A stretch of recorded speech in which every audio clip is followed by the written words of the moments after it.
Hello and welcome to the fourth episode about the strategy game Warring Factions.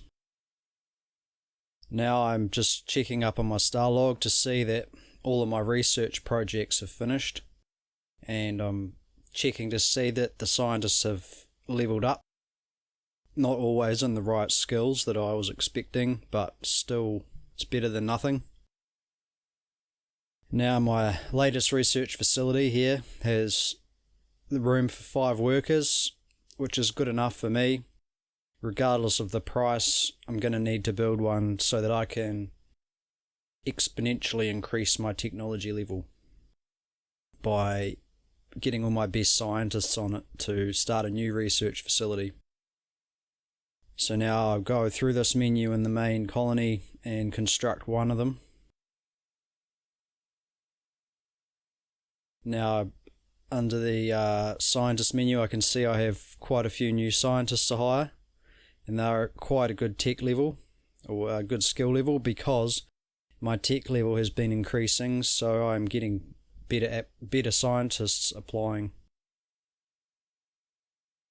These are quite good for the areas that I like to train my scientists in. So a research facility requires all the top skills of every subject. It's the only building that needs every skill. So I'm going to use 1 million credits for this project, and then through this selection menu I'll choose all the best scientists, starting with construction and then processing and production. Also, medical skill is good because it increases the amount of workers inside the facility, which is my main goal. The processing and production decreases its cost and resources and credits.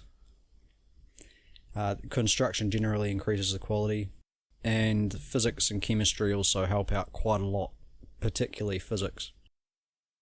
And now that I started my main research project, I simply go back through, which is something I do every time I log in, and restart all my training projects.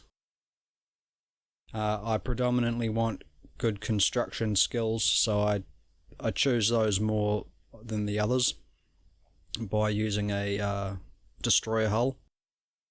Physics can also be trained with a corvette hull,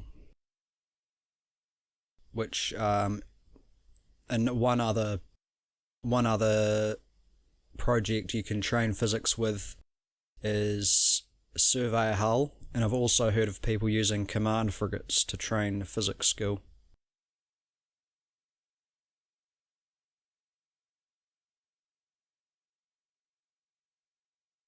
I'm just going to fast forward this part of the video.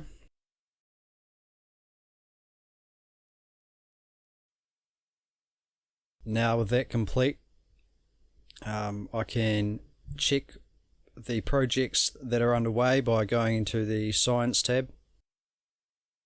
And here you can see that because I have more scientists and a higher budget in this project, its maturity is double the other projects.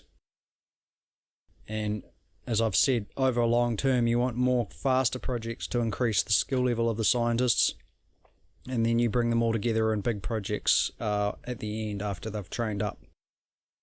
So my colony's got great growth. It could be higher because I've got my taxes set low, the growth isn't that good. But I do have +3 to my landmass growth, and my wealth is better than I expected at 190, which means that my technology index is increasing rapidly.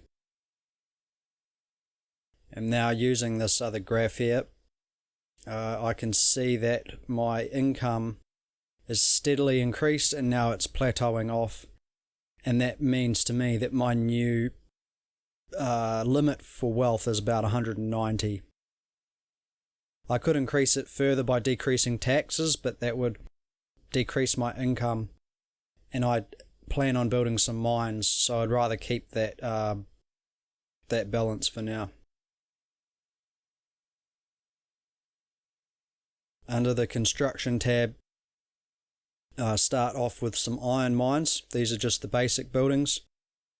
Getting some resources in is better than none.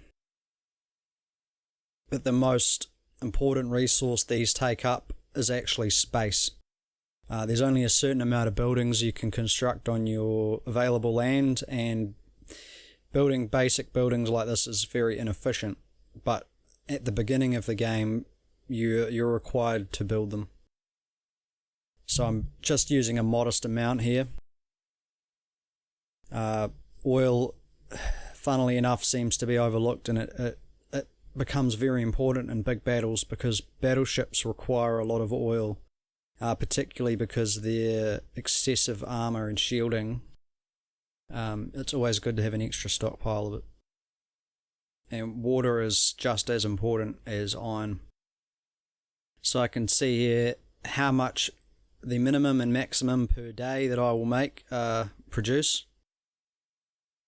And I would like to increase my iron output to match my water output.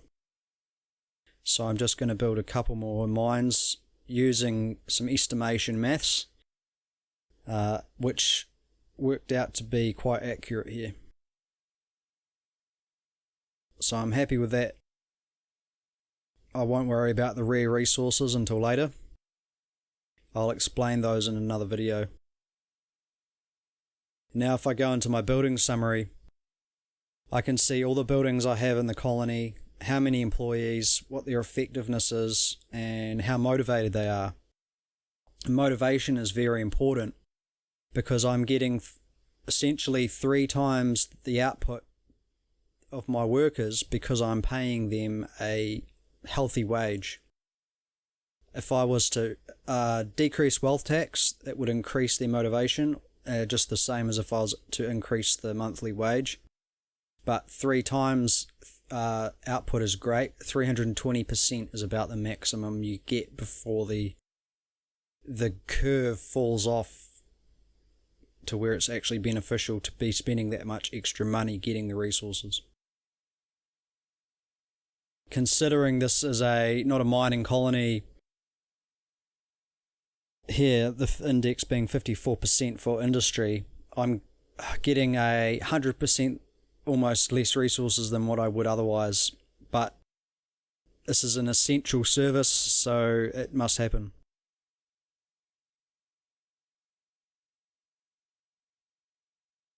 Now you can see that last tick and my income has dropped because I just built some buildings that require wages, now costing me an extra 80,000 credits per day. But as I was making about a million credits per day, that's worth the resources that I'm getting.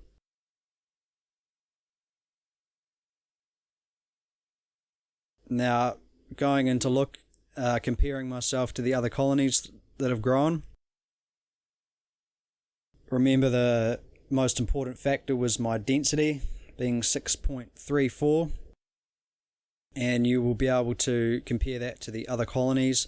My density is steadily increasing. Dubbers is actually dropped by 0.1 because he hasn't been looking after his colony, which he started at the same time as me, I think. But I'm aiming to get up to this 7 people per square kilometre, but you'll see I will have far less citizens than the others, and with a very similar landmass, because it's kind of it's hard to explain. Density is very important when it comes to knowing where your colony is based on whether you're growing it for industry or science.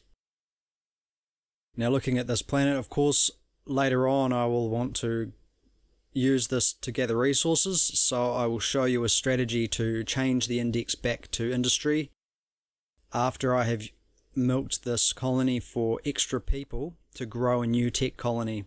Then I will be able to transfer that new growth back to this colony and increase the industrial capacity of it. But that'll come later. Now, of course, there's been a lot of battles going on in the universe, and this is how you find them. In the universe statistics, you can go to last battle. and you can click through every single battle that's taken place. I'm just looking for one that has a bit of action and from some larger ships to show you. So here's a battle between Fimel and Seiko. And then you can open the verbose battle log, which shows you the details of every single ship that fired at every other ship. And you can see what type of ship it is, how many cannons, and etc. The algorithm takes care of the battles, and we have to figure out what we're doing that has affected the outcome. It takes a bit of practice. But here, Fimel has used a combination of corvettes so that one design is to counter heavy ships and one design is to counter fighter aircraft. And in the actual battle, what Fimel's fighters will have, corvettes would have done is the big corvettes take all the fire from the enemy, while the lighter corvettes based to fight fighters, the extra speed allows them higher accuracy, and because they're not being fired at, they do all the killing. But here it seems he had quite a lot of ships in his fleet, and he just outright wasted them in one or two salvos.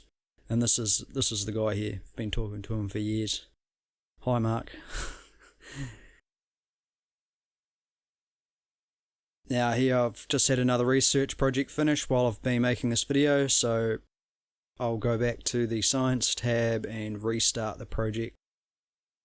And this is what science entails in this game, is you've got to, every time you log on, you just restart your project that you've got set up. And before long, your scientists will be the top dogs if you can keep it up for longer than other people.